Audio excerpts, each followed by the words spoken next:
Hello, welcome to Marcus Loves Movies with me, Marcus Lee. From time to time, I like to take a trip down memory lane and go back and watch a film that I've previously enjoyed in the past and watch it again and just remind myself of why I love that film. So today I'm going to talk to you about a film that's not that old, that only came out 2 years ago, and that film is Black Panther.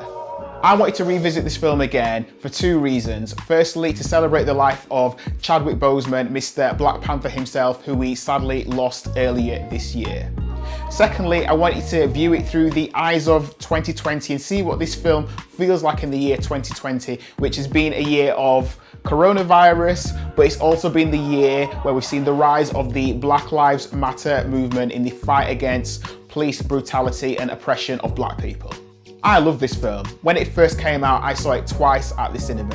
I think it's an iconic film, but I do think it's iconic for black people in a different way that it will be for people of other races. Now, when I've had that conversation with people, they say, well, you're making it all about race. But it's a real thing and it's a true factor, because the fact is, we don't have many black superheroes. Yes, we had Blade, but let's be honest, Blade was a blood-sucking vampire who was trying to curb his thirst for blood. Not the best role model.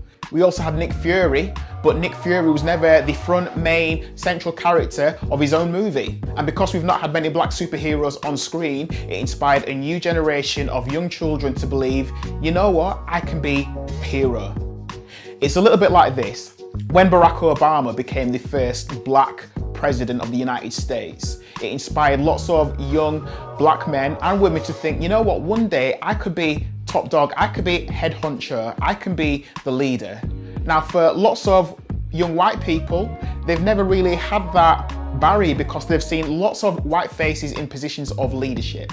So Black Panther, being the superhero, being the man who was saving the day, said to a lot of young black people, you know what, you can be a hero too. That's not a bad thing, right? No, that's a good thing.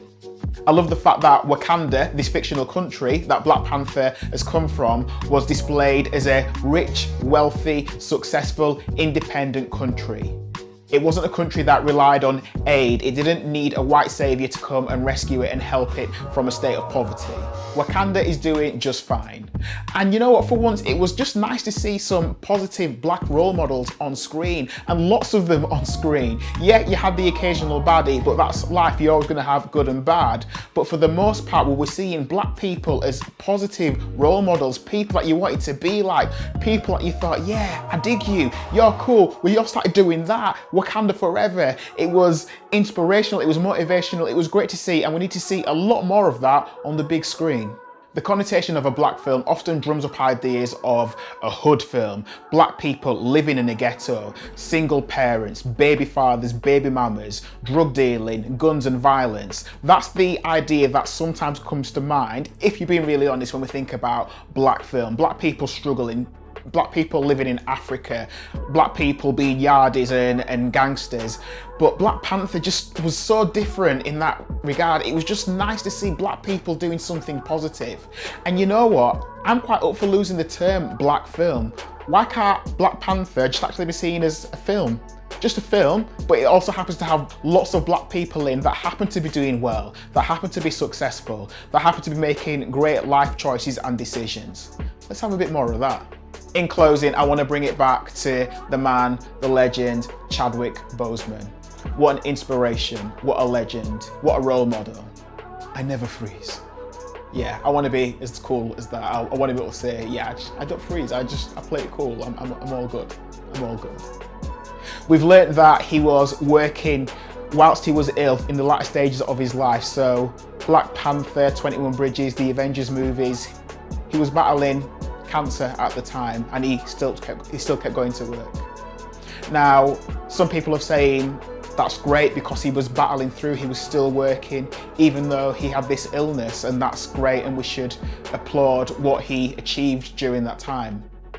Other people have said, well, yes, he was ill, but he continued to work, but that's what it's like for lots of people with illnesses or disabilities. So don't disrespect them, because some people have to work when they're ill, and that's part of life. What I'd say about that is, you know what, when we're talking about Chadwick Boseman, this moment in time, and that's all we're talking about. We're not talking about everyone else, we're focusing on him. we're given a moment of time just to focus on what he's done and the life that he's lived. It's not a time for whataboutism, it's about him. Chadwick, you were an inspiration to millions and you're leaving an amazing legacy behind. So well done, man. Rest in peace. If you haven't seen Black Panther, check it out, see it. Maybe it's not your cup of tea, but it's inspired millions and millions of people around the world. So maybe it's worth checking out for that reason alone. I've been Marcus Lee. This is Marcus Loves Movies. I always appreciate you watching my videos. So thank you for watching. And until the next one, take care of yourselves.